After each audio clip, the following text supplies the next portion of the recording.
जो लोग कभी किसी सांप द्वारा जिंदा निगले गए हैं वे जानते हैं कि सांप सिर्फ निगलते हैं, वे अपने शिकार को कभी वापस नहीं उगलते।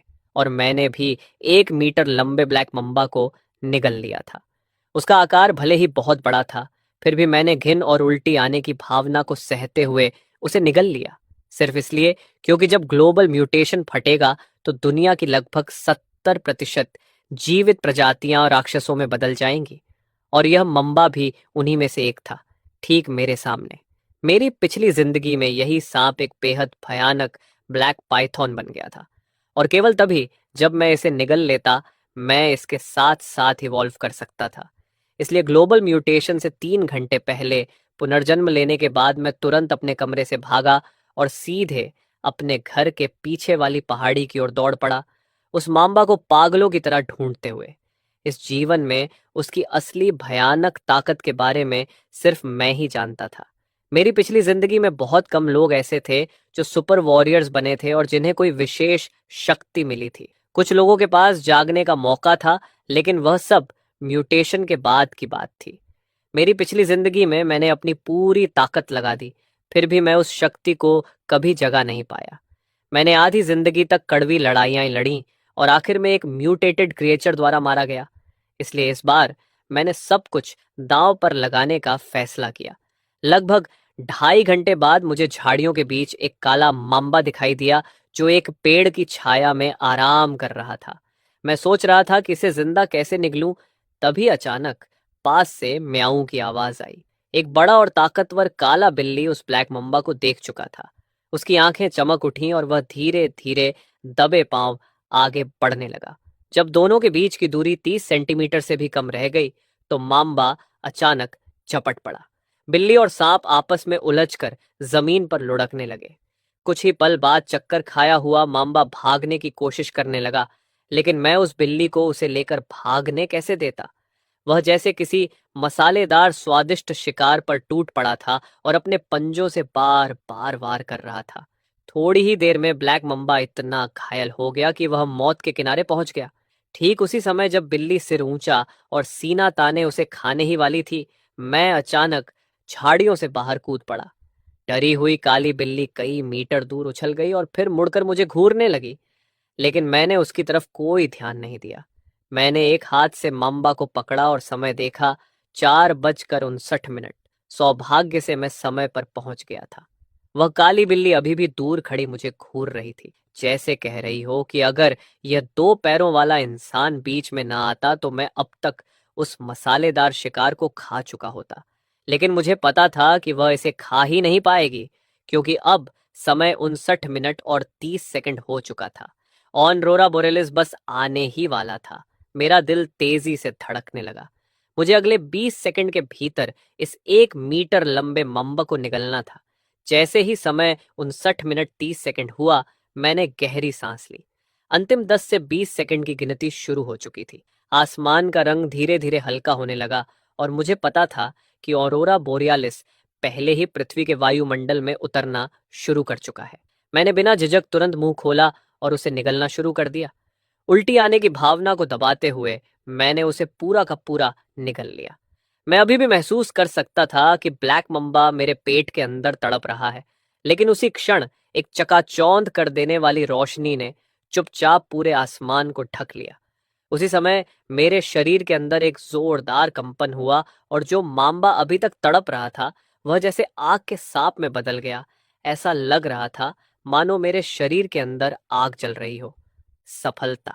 तभी अचानक मेरे दिमाग में एक हल्की, लगभग बच्चे जैसी आवाज गूंजी। मास्टर, मैं वही ब्लैक मम्बा हूं जिसे तुमने अभी निगला है। लगता है तुम एक रिनकार्नेटेड इंसान हो। तुम्हारी पिछली जिंदगी तुम्हारी यादों के अनुसार बेहद उथल पुथल भरी थी। तो मैं इतना शक्तिशाली था। इसमें कोई आश्चर्य नहीं कि तुमने मुझे निगलने का जोखिम उठाया। तुम मेरी यादें देख सकते हो मास्टर, क्योंकि अब हम दोनों एक हो चुके हैं। हम अलग नहीं हो सकते। हमारी पिछली जिंदगियां बहुत समृद्ध थीं। लेकिन इस शरीर का पूरा नियंत्रण तुम्हारे पास है। मुझे सच में खेद है, मुझे नहीं पता क्या कहूं। मैंने कहा, कोई बात नहीं।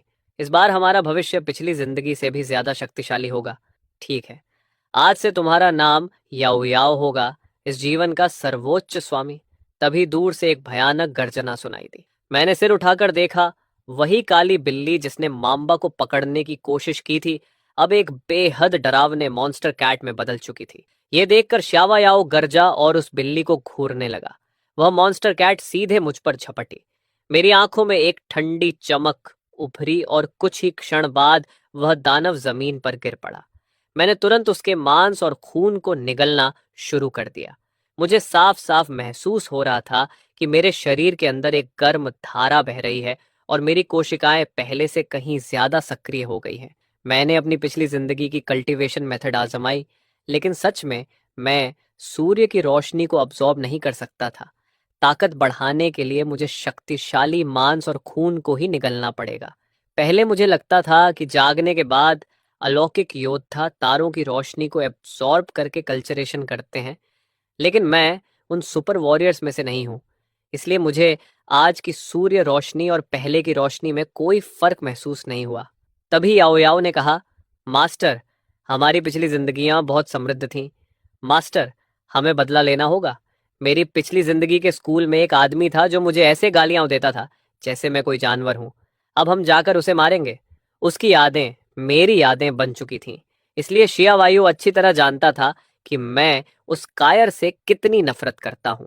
जिस आदमी को मैं मारने वाला था वह उसी स्कूल का छात्र था जहां मैं पढ़ता था, एक अरबपति कंपनी मालिक का बेटा और एक सैन्य क्षेत्र का बड़ा अधिकारी भी।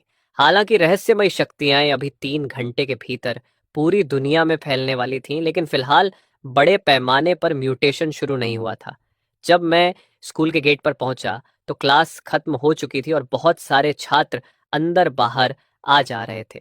मैं स्कूल के अंदर नहीं गया बल्कि बाहर खड़ा होकर उसका इंतजार करने लगा, क्योंकि लगभग 5:30 बजे वह अपने अमीर दोस्तों के साथ बाहर खाने जाने वाला था। और उस समय मैं स्कूल के गेट के सामने खड़ा था।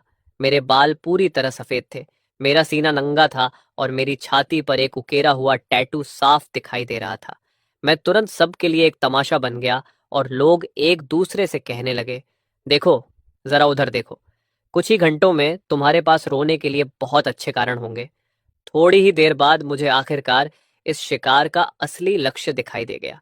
वह स्कूल से बाहर निकला, अपने अमीर दोस्तों के एक समूह के साथ हंसते बातें करते हुए। उसे देखते ही मुझे अपनी पिछली जिंदगी याद आ गई। इन्हीं अमीर लड़कों ने मुझे चारे की तरफ फेंक दिया था ताकि राक्षस मेरी तरफ आकर्षित हो जाए और वे अपनी जान बचाकर भाग सके। उसी घटना में मेरी 3 उंगलियां चली गई थीं और मैं लगभग मर ही गया था। ये याद आते ही मेरे चेहरे पर एक क्रूर मुस्कान उभर आई और मैं तेज कदमों से उनकी ओर बढ़ने लगा। उनमें से एक बिगड़ा हुआ अमीर लड़का मुझे आते देख रास्ता देने का कोई इरादा नहीं रखता था और तिरस्कार भरे लहजे में बोला, तू कौन है? अच्छे कुत्ते रास्ता नहीं रोकते। दूसरे ने मुझे मजाक उड़ाते हुए देखा और कहा, ये पागल आदमी कहाँ से आ गया? फिर वह मुझे चेतावनी देने लगा। मैंने कुछ नहीं कहा। मैं उसके पास पहुंचा और अपने बाएं हाथ से सीधे उसका गला पकड़ लिया। मेरे चेहरे के भाव इतने ठंडे और डरावने थे कि दोनों बॉडीगार्ड डर से कांप उठे।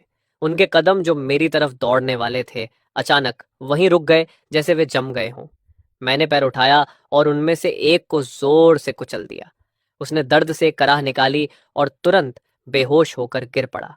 ये देखकर मेरे चेहरे पर संतोष की मुस्कान आ गई। आखिर मेरी पिछली जिंदगी में बिना किसी सुपर पावर के जागे हुए भी मैं जिलियन अपोकैलिप्स में पूरे 8 साल तक जीवित रहा था। मेरे दिल की अंधेरी परतें बहुत गहरी हो चुकी थीं। तभी एक बॉडीगार्ड ने दांत भींचे और इलेक्ट्रिक बैटन उठाकर मुझ पर झपट पड़ा। मेरे चेहरे पर क्रूर चमक उभरी और मैंने अपनी हथेली से उसे जोरदार थप्पड़ मारा। वह बॉडीगार्ड ऐसे हवा में उछला जैसे किसी पतंग की डोर काट दी गई हो और सीधा दूर जा गिरा। जो छात्र घर लौट रहे थे उन्होंने यह दृश्य देखा तो डर के मारे पीछे हट गए। भाग जाओ, सब के सब भाग जाओ। तुम में से यहां मौजूद सिर्फ कुछ ही लोग 1 घंटे बाद तक जिंदा रह पाएंगे। ऐसी चीजों की चिंता करने का कोई मतलब नहीं। ये कहकर मैं बिना पीछे देखे वहां से चला गया। ठीक शाम के 6 बजे थे। असली प्रलय आ चुकी थी। एक शहर के बाद दूसरे शहर से चीखें और डरावनी दहाड़ें गूंजने लगी। कुछ लोग जो भागने की कोशिश कर रहे थे, अचानक उनके मुंह से सफेद झाग निकलने लगा। फिर उनके सिर फट गए और उनके भीतर से खून से लथपथ बेहद भयानक मुंह उगाए जो आसपास मौजूद लोगों को निगलने लगे। जो पेड़ पहले घनी शाखाओं और पत्तों से भरे हुए थे, वे अचानक मुरझा गए और गिर पड़े। उनकी जगह भयानक बेलें उगाईं और जैसे ही वे किसी इंसान से टकराती, वे उसे लपेट कर तुरंत निगल जाती। उसी समय मैं एक इमारत के 88वें फ्लोर के ऑफिस में खड़ा था। कांच की बड़ी खिड़कियों से पूरी शहर को नीचे देख रहा था। शहर की सड़कों पर तेजी से म्यूटेट होते राक्षस इंसानों के झुंडों का शिकार कर रहे थे। ये बिल्कुल नर्क जैसा दृश्य था और मैं यहाँ इसलिए आया था क्योंकि मुझे सबसे तेज हथियार चाहिए था, ये कटाना। इन घिनौने राक्षसों से नंगे हाथों से लड़ना सच में मुश्किल था। तभी शिया वाइयों की आवाज मेरे दिमाग में गूंजी, मास्टर, क्या हमें पहले कुछ राशन इकट्ठा करना चाहिए या पहले इस शहर के सेंट जोसा किंग से निपटना चाहिए? तभी ऑफिस के दरवाजे की दूसरी तरफ से एक महिला की चीख सुनाई दी। अगले ही पल एक महिला जो बिजनेस सूट पहने थी, घबराई हुई हालत में ऑफिस में घुस आई और जल्दी से दरवाजा बंद कर दिया। इतना करने के बाद वह जमीन पर गिर पड़ी। उसका शरीर हल्का कांप रहा था और उसके चेहरे पर गहरा निराशा छाया हुआ था। तुम कौन हो?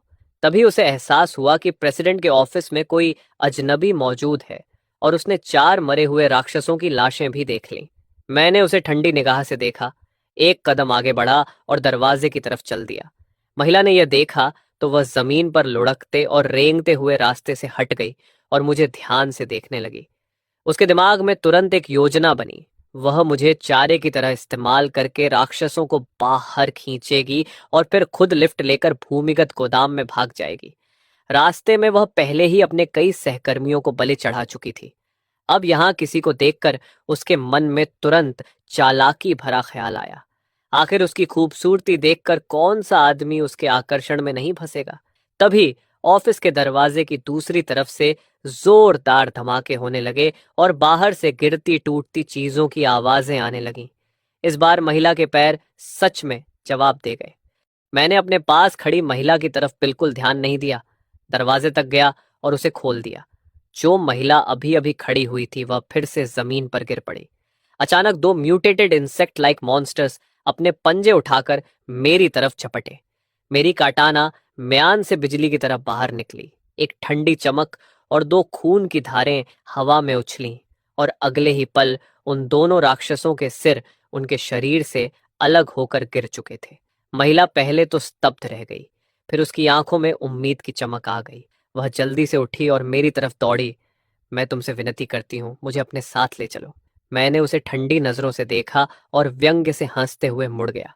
वह घबरा कर बोली, बदले में मैं तुम्हारी कोई भी इच्छा पूरी कर दूंगी, बस मुझे अपने साथ ले चलो। वह दौड़कर मेरे पास आई और अपने कपड़े उतारने ही वाली थी। मैंने ठंडे स्वर में कहा, इस अपोक्लिप्स में तुम्हारे पास देने के लिए कुछ भी कीमती नहीं है। मैं लिफ्ट के सामने खड़ा हो गया, ग्राउंड फ्लोर का बटन दबाया और उसकी मदद करने से इनकार कर दिया। मैं तो तुम्हें यहीं मरते देखना पसंद करूंगा। जैसे ही लिफ्ट नीचे पहुंची और दरवाजा धीरे धीरे खुला, तुरंत 4 राक्षस दिखाई दिए। उन्होंने लिफ्ट में इंसान देखते ही उत्साहित होकर दहाड़ लगाई और मुझ पर टूट पड़े। मैंने एक कदम आगे बढ़ाया और अपनी तलवार से उन्हें एक एक करके ऐसे काट गिराया जैसे खेत में खरपतवार काटी जाती है या जैसे तरबूज को चीरना हो। तभी शियावायो बोला, मास्टर, हम कहाँ जा रहे हैं? क्या हम किसी अंडरग्राउंड गैंग को अपने अधीन करेंगे? आखिर एक आदमी की ताकत सीमित होती है। जिस गिरोह को मैं अपने अधीन करने वाला था उसमें 6 या 7 बेहद शक्तिशाली योद्धा थे। मैं गुआंतियान बिल्डिंग से बाहर निकल आया। कुछ ही पलों में मैं रात के अंधेरे में गायब हो गया, जबकि शियावायाओ पीछे छूटे म्यूटेटेड मॉन्स्टर्स की लाशों को निगल रहा था। मेरा पेट जो थोड़ा खाली था वह भी भर गया, क्योंकि जिन राक्षसों को शियावायो खाता था वह ऐसा था जैसे मैं खुद उन्हें खा रहा हूं। शायद अब मैं सच में पूरी तरह इंसान नहीं रहा। जब से मेरी पीठ पर मौजूद जुड़वां ड्रैगन मुक्त हुए हैं, तब से रास्ते में मिलने वाले म्यूटेटेड मॉन्स्टर्स भी मुझ पर हमला करने की हिम्मत नहीं करते, बल्कि मुझे देखते ही उल्टे भाग जाते हैं। फिर भी भले ही भूख अब गायब हो चुकी थी, लेकिन मुझे अभी भी प्यास लग रही थी। जैसे ही मैं पानी ढूंढने के लिए जाने वाला था, अचानक एक गली की दिशा से तेज गोलियों की बरसात की आवाज गूंज उठी। रात के अंधेरे में दूर कहीं से लगातार फायरिंग हो रही थी। मैं कुछ ही कदमों में उस अंधेरी गली में घुस गया और सीधे उस जगह पहुंच गया जहां से गोलियों की आवाज आ रही थी। सुपरमार्केट के दरवाजे के सामने लगभग 20 या 30 भारी हथियारों से लैस